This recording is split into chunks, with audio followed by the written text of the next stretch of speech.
Bienvenidos a la semana número 24 de Geografía. Una disculpa si escuchan ruidos de la calle, pero estoy grabando a las 10 de la noche y probablemente se cuelen los ruidos. Bueno, esta semana vamos a iniciar con la secuencia número 11, que se titula Diversidad cultural y convivencia intercultural. El aprendizaje esperado de esta semana es asume una actitud de respeto y empatía hacia la diversidad cultural, local, nacional y mundial para contribuir a la convivencia intercultural. Los temas los vamos a encontrar entre las páginas 138 a las 145 de nuestro libro de texto y se titulan La diversidad cultural en México y la diversidad cultural en el mundo. El énfasis o los énfasis son identificar la distribución de la diversidad cultural en el mundo e identificar la distribución de la diversidad cultural en México. Bueno, para entender este tema, obviamente tenemos que remontarnos al término de cultura, que es algo que ustedes han visto también en la primaria.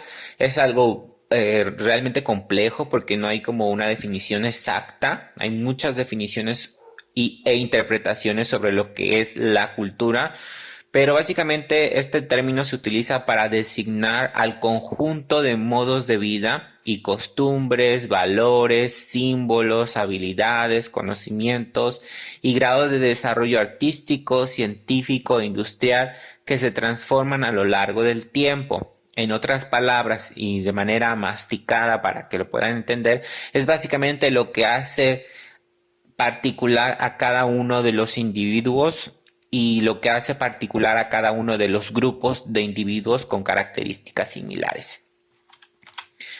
También tenemos una cultura propia. Todos tenemos una cultura propia que proviene de nuestra familia y del lugar donde habitamos. Por eso es importante valorar y respetar la cultura de los demás. Y lo vamos a ver más adelante. A veces creemos que lo que nosotros hacemos es lo correcto o es lo que deben de hacer las demás personas, pero otra persona piensa exactamente lo mismo y por eso existen ese tipo de choques culturales, porque creemos que lo que hacemos es lo que deben de hacer los demás y no, cada quien hace lo que ha ido aprendiendo con el paso del tiempo y lo que considera normal, obviamente. Bueno, de la palabra cultura van a derivar un montón de palabras que vamos a analizar una por una, que básicamente nos engloban la cultura, por ejemplo, la religión, la alimentación, la vestimenta, la vivienda, el idioma, la música,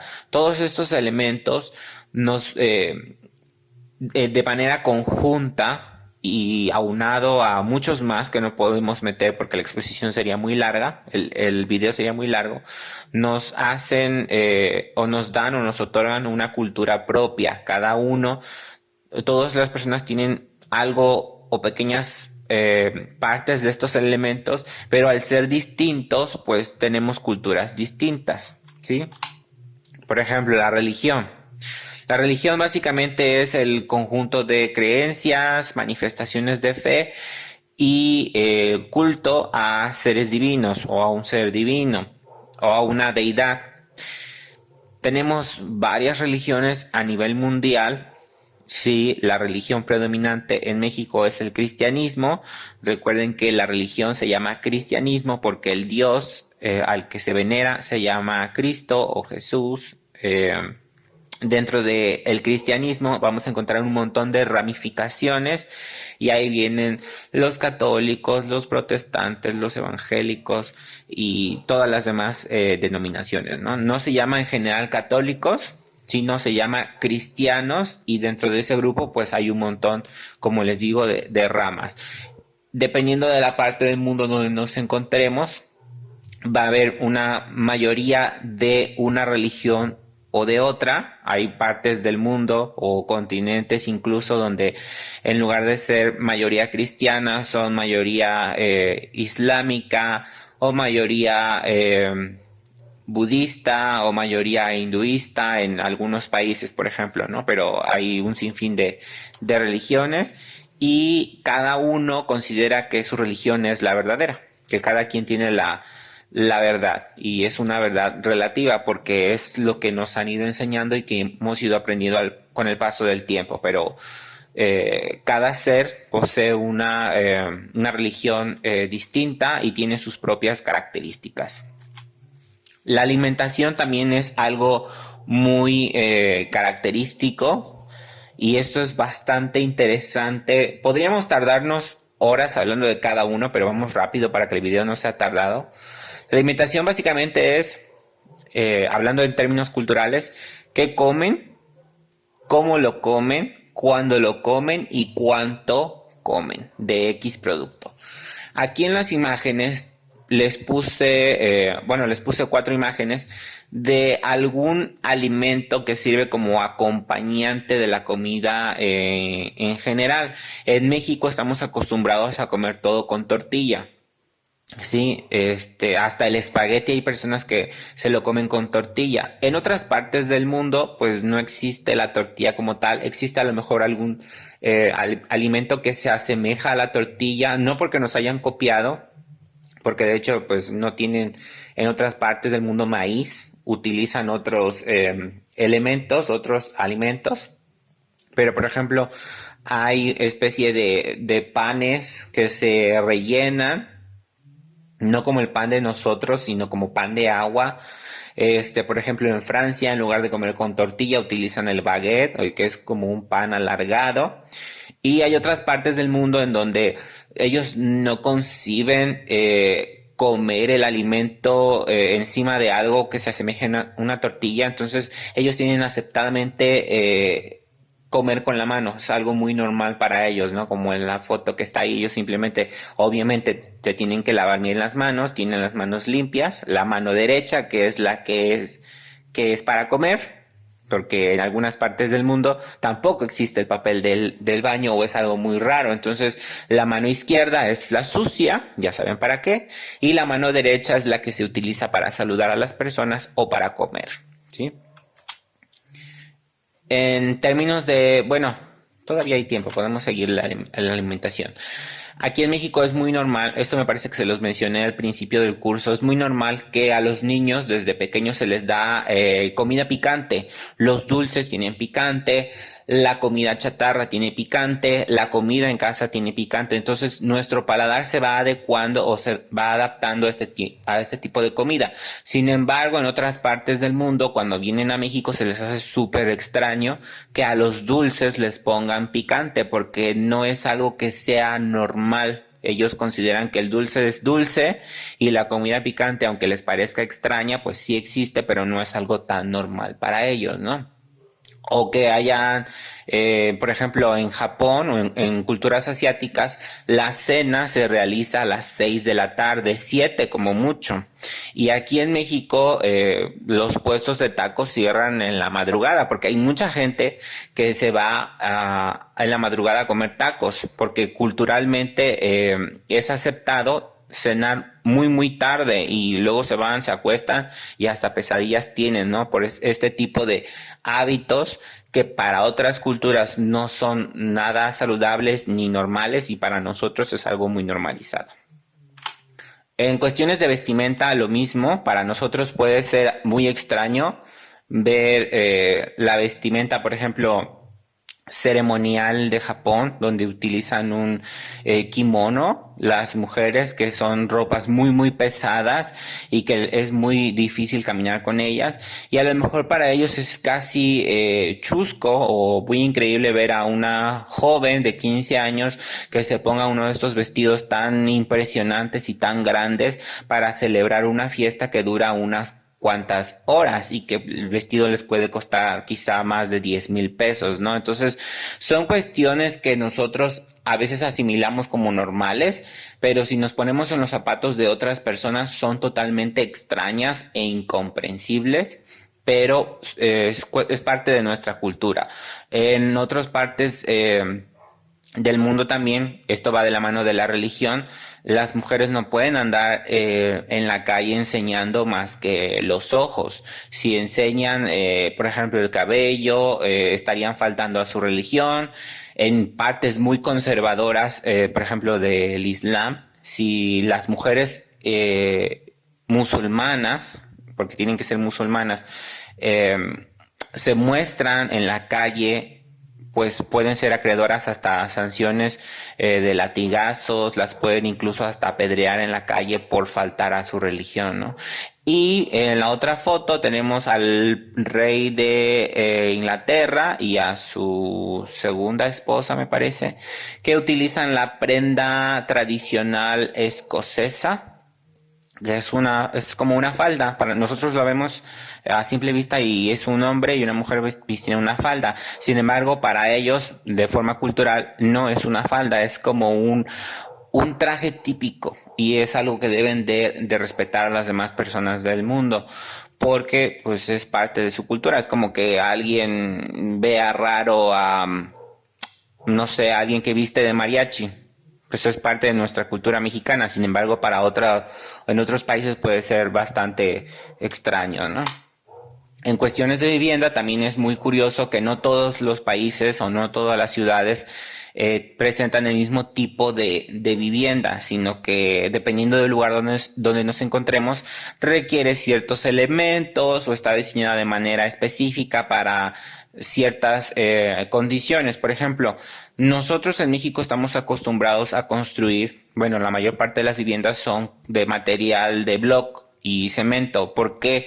Porque estamos en zona sísmica y tiene que tener buen cimiento. Si hay un sismo, pues no se va a caer o va a ser un poco más complicado. Ya es cultural. Quizás si tú le dices a alguien en México, no, pues, ¿sabes qué? La madera es mucho más fácil. Se queda así como, ¿y por qué construiría con madera si todos los demás construyen con block o con cemento, ¿no? Entonces es como un tema cultural. Nosotros vemos las casas en Estados Unidos y todas son de madera prácticamente, madera prensada. Y en algunos lugares es entendible, por ejemplo, en los lugares que son propicios a tornados, ellos necesitan construir casas que sean fáciles de volver a reconstruir o que no sea tan costoso volver a construir una casa después de que el tornado la haya destruido, ¿no? Entonces, si nosotros lo vemos desde esa perspectiva, pues nos puede parecer raro, porque construirías una casa diseñada para que se pueda caer y volverla a levantar, pero son cuestiones culturales. En otras partes construyen, por ejemplo, iglú, que son para mantener el calor en un espacio reducido. En la que está abajo, del lado izquierdo, es una casa tailandesa. Ustedes ven que tiene unos pilares muy grandes abajo y que no tiene nada porque por cuestiones climáticas llega el monzón, llegan las lluvias muy fuertes, vienen las inundaciones y a la casa no le pasa nada. Sí, puede quedar inundada esa zona, pero la casa no se va a inundar porque está construida en alto. Y otras partes de Asia donde por el tema de espacio, como no hay tanto espacio, las casas son muy caras, entonces empiezan a vender departamentos muy muy pequeñitos y podemos ver ese tipo de hacinamiento que es muy común en zonas asiáticas, también es cultural. En cuestión de idioma, el idioma nosotros lo vamos aprendiendo o lo vamos adaptando con el paso del tiempo. Si ven en la calle, por ejemplo, a una mamá o a un papá hablándole a su bebé, no lo vean raro, es algo natural. El bebé está absorbiendo el idioma que el padre le está hablando y de esa manera, mientras va creciendo, va adoptando esas nuevas palabras a su vocabulario y es que empieza a hablar. A los niños pequeños que les hablan en otro idioma, como son pequeños y están recibiendo esa carga de información, pueden hablar dos idiomas o pueden hablar otro idioma simplemente porque están aprendiendo, porque constantemente le están bombardeando con ese nuevo idioma para él, ¿no? Y obviamente nuestro idioma no es el único, el español no es el idioma universal. Existen incluso otros alfabetos bastante extraños para nosotros, para ellos quizá el latino, que es el que nosotros usamos, es el extraño, pero es algo natural, es comprensible. Ellos han vivido siempre con ese alfabeto. Nosotros hemos vivido siempre con ese alfabeto y ver, por ejemplo, lo que está en pantalla puede resultar un poco extraño, pero es normal. En cuestión de música, en México tenemos nuestra propia música tradicional mexicana. ha ido empezándose poco a poco a dejarse en desuso por las nuevas generaciones, es decir, a los jóvenes no les llama tanto la atención como quizá otro tipo de música que venga de otro país. Y también es entendible porque esta música que viene de otros países pues está bien estudiada, utilizan buena mercadotecnia para llamar la atención de la población joven y de esa forma pueden generar más fans a nivel mundial. Pero es entendible que aunque hay gente que no entiende absolutamente nada de lo que cantan en otros idiomas, les llame la atención o les guste porque los atrae visualmente.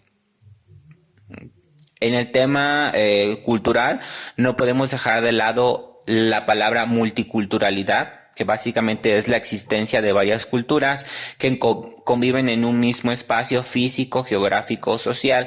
Si ustedes tienen familiares en Estados Unidos, probablemente les hayan contado sobre este tema de la multiculturalidad. Ellos llegan y se impresionan al ver que hay una persona negra, hay una persona asiática, hay una persona blanca, hay una persona árabe, hay un mexicano, hay otro latino, hay un canadiense, hay un norteamericano en una misma habitación o en un mismo trabajo. Y a lo mejor desde nuestra perspectiva en México, en comunidad rural, sea extraño ver a un extranjero, pero en otros países es muy normal el tema de la multiculturalidad, gracias a la migración que ha estado llegando de todas partes del mundo.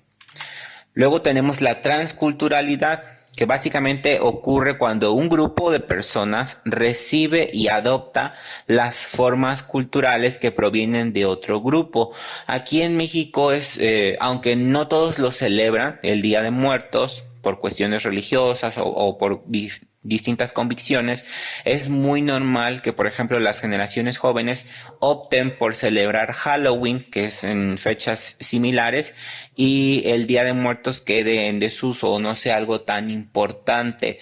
¿Por qué? Porque tiene otro significado, no es tan llamativo. Entonces, esto es la transculturalidad. Yo, como mexicano, celebro Halloween y Día de Muertos no lo celebro, a pesar de que es una tradición que tiene raíces aquí mexicanas, pero no me llama la atención y entonces no lo celebro. Y así poco a poco voy adoptando algunas cosas que no son parte de mi cultura porque me llaman la atención lo demás, y eso se llama transculturalidad. Luego tenemos el etnocentrismo.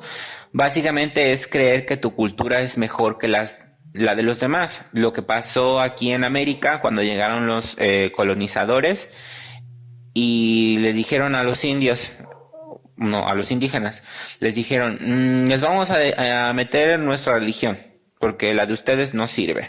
Entonces destruyeron todo lo que se creía aquí en América, destruyeron los templos, porque aquí en América eran politeístas, muchos, y entonces vinieron y trajeron la religión, y hasta la fecha muchos o la mayoría de las personas tiene este tipo de religión simplemente por el etnocentrismo. Yo te voy a evangelizar, yo te voy a dar lo que es verdadero y lo que tú haces no sirve. Entonces, si lo analizamos desde esa perspectiva es bastante feo, bastante cruel, pero así funciona la sociedad, ¿no? Yo llego, te impongo mi ideología y si tú no tienes de otra, pues la tienes que aceptar, ¿no? Y si no la aceptaban, pues los mataban. La interculturalidad es básicamente el proceso de comunicación e interacción entre personas con identidades culturales específicas, donde no se permite que las ideas y acciones de una persona o grupo cultural esté por encima del otro. Si utilizamos el ejemplo anterior, imagínense qué hubiera pasado cuando los colonizadores llegaron de España y no hubieran impuesto la cultura de ellos, no nos hubieran impuesto su religión. En ese momento conviviríamos con otro tipo de ideología. Sería bastante interesante ver cómo se hubiera mezclado todas estas religiones o cómo cada quien tendría su propia religión. Sería bastante interesante, que es como lo que ocurre en Estados Unidos. Pregúntenle a sus familiares que están allá, para que les cuenten cómo son la cultura religiosa en Estados Unidos. En una sola manzana pueden haber varios templos de distintas denominaciones. Está la sinagoga, está el templo católico, está el templo cristiano, está el templo budista, etcétera, etcétera, etcétera. Entonces, no hay ningún problema. En un mismo barrio conviven distintas religiones y la gente no se mete con los demás. Eso es el punto intercultural. A eso se debe de llegar en una sociedad estable donde no haya problemas unos con otros. Ahora sí vamos a pasar con la actividad, porque ya se nos está acabando el tiempo. La actividad es que van a inventar una fábula de una página de tamaño, una cuartilla, donde la moraleja de esa fábula sea: nunca juzgues a los demás, todos tenemos una cultura diferente. Recuerda que los personajes usualmente son animales u objetos que adoptan características y habilidades humanas. Evidentemente tendrán que incluir elementos vistos en el tema de hoy de este video, como la religión, el idioma, la alimentación, etcétera, lo que ustedes entienden por cultura. Aquí les pongo un ejemplo de fábula, no se los voy a leer. Si están en el video, pónganle pausa, lo leen. Si están en el PDF, pues obviamente no me están escuchando, pero lo van a leer. Y pues ya sería todo. Si tienen dudas, ya saben dónde contactarme. Les recuerdo que cada lunes estoy subiendo un video, porque el video pasado tuvo muy poquitas vistas, entonces sí me preocupa, porque pues sí me lleva casi un día hacer los videos, en lo que los edito, los grabo, los voy procesando, se sube a YouTube. Entonces, si no lo han visto, les dejo aquí arriba en la liga el link para que vayan. Ahí les va a aparecer en la pantalla, si lo están viendo en la computadora o en el celular, arribita les sale una nube y ahí lo checan, para que estén al pendiente, porque a lo mejor hasta se les olvida. Si en dado caso no lo pueden ver, pues siempre podemos recurrir al PDF. Les comento que ya se va a acabar el segundo trimestre. No todos tienen sus actividades completas, entonces sí les voy a pedir que se reporten. A lo mejor, si tienen dudas, primero repórtense conmigo para que yo les ayude o les explique, en dado caso de que necesiten orientación. Y si no, pues ya nada más repórtense con sus actividades atrasadas. Bueno, ahora sí, nos vemos para la próxima semana. Adiós.